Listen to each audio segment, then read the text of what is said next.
Hey guys, welcome back to JazzedTutorials. Today I'm going to be showing you yet another awesome tutorial, like my all of them are. So a while back we made a social media icon in Illustrator. Well, not everybody has Illustrator, so I thought, why not make a tutorial in Photoshop on how to make an icon here? Because I know most of you have Photoshop and can make stuff in Photoshop, so why not show you how to make a social media icon in Photoshop? So, yeah. So we're going to start off to make this icon. I'm making a Facebook icon just because Facebook is the easiest one to make in my opinion, but you can make whatever one you want. And I'll show you how to create different colors at the end to suit your social media icon you're using. So we're going to start with a rounded rectangle, and we're going to have a radius of 25 pixels. So yeah, make your size of your shape any size you like. I'm going to go with that there. And that's a pretty good size, but whatever size you like, it's okay because you can alter the settings to suit your photo size. Alright, I already have that made, so I'm going to duplicate and I'm going to delete that layer. And, right, let's see, where am I? Bottom here. Okay, so on my shape, that's my shape size. Now, we added some cool effects to this, so I'm going to double click your shape layer. We're going to start with an inner shadow. I chose white with a soft white blend mode, 75% opacity. 90-degree angle with use global light unchecked because we do not need global light in any of this, so uncheck that always. And 1 for my distance and 5 for my size. Next is inner glow. I chose black for my chosen color. Blend mode is soft light. 60% opacity, and size is 6. Moving down to gradient overlay, I chose black to white with an overlay blend mode and a 36% opacity, 90-degree angle. And then I added a stroke onto that with a navy bluish color. Any bluish color, navy-ish like color is fine. Choose whatever you like. And then I chose 1 for my size. Clicked OK, and that's what I have right there, as you see. Now we're going to duplicate this once more. So duplicate your shape layer so you have a layer copy 2. And we're going to add some effects to this layer. So we're going to add a gradient overlay. Now this gradient overlay can be a bit confusing, but I'll explain as we go along. So I have a white, black, black, black, white. 3 blacks, 2 whites. And now on the top, you'll see these you will see these markers here. The top markers indicate the opacity of your marker. So for this white layer here, I have 100% opacity over here. And then for my black marker here, I have 0% opacity. That's why it's white. And then for my middle black marker, I have a 50% opacity. And then for my next black marker, that's also going to be 0. And at the end of my white, that's going to be 100%. And then you get that cool white to gray, black, all that kind of cool stuff. Okay, see that? Awesome. And then I have my blend mode set to overlay with a 36% opacity, 90-degree angle. And I click OK, and I have that lovely cool color.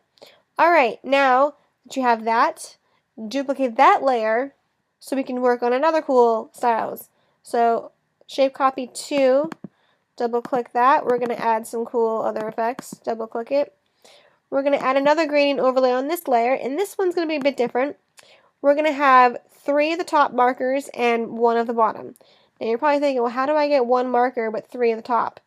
You're going to have 2 white markers, and you're going to overlap 1 of them on top of the other white marker, so that way you can have 3 of the markers on top to suit your coolness. So the middle marker, obviously you can see is 100%.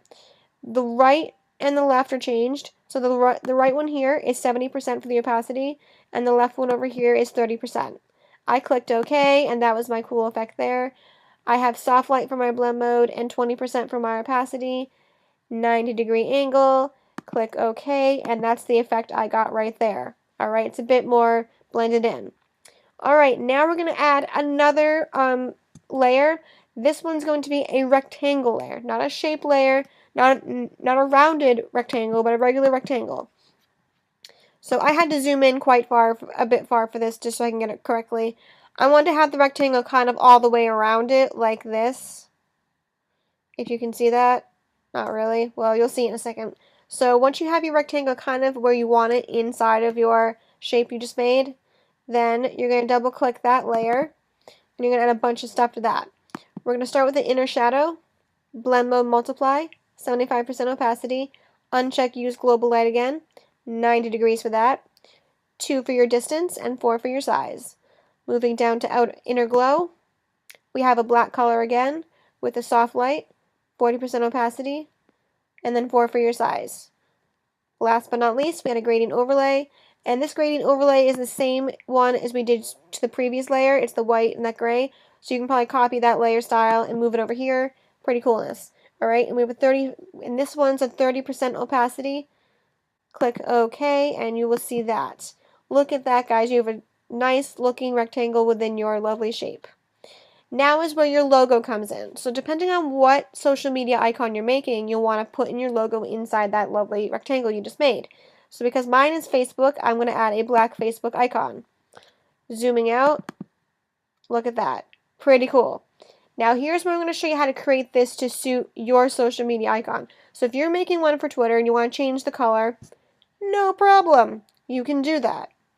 Going back over here to your main layer, double click on the color on the left here, that little color box. Click that. Oops, not that. Sorry, guys. Click this little square box. It'll then pop up with your pick solid color. And then just select the color of your choice for your social media icon. And voila. Look at that. Pretty cool. Oh, one more thing I forgot to mention, and I probably should have mentioned this, it's very important. You want to make sure that on your copied layers that your fill is set to 0. Because on your main layer, it's not set to 0. So every copy layer you make, including the shape that we made inside of the shape, the rectangle, they all have to be filled with 0. So the only layer that should have a fill of 100% is your first layer, ever. All the rest should be 0 fill. Okay, got that? Alright? I'm sure probably by now you're like, what the fuck, mine looks terrible. I messed it up completely. Yeah, I apologize for forgetting that one step. That was a very important step, but I'm sure you'll understand now at the end of the video.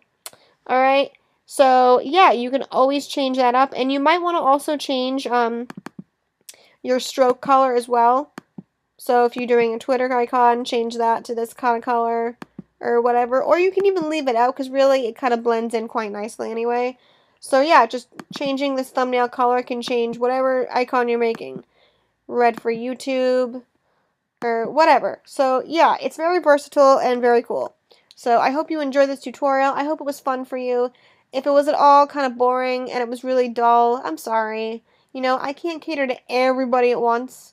So if you have any comments, suggestions, anything you want to see happening on this channel, hit me up down below. You can inbox me here, anywhere. I'm always where you are. So check me out on Facebook, Twitter, Tumblr.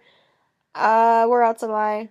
I think that's my main sites. I mostly go on Facebook, Twitter, and Tumblr. I don't really use anything else because it's really not that important. Oh, I have Patreon, though. If you want to support my awesomeness, click on Patreon. There's also a support button here on YouTube now. You can support your YouTubers on their YouTube page. But that's optional as well. You don't have to do that if you don't want to. But if you feel compelled, that's cool too. But Patreon's kind of the same idea. So whichever you feel more compelled towards. If you don't, that's fine too. I love you all just the same. So thank you all for watching, subscribing, commenting, and everything you've done. Team Awesome is amazing. Let's keep going and reach 12,000.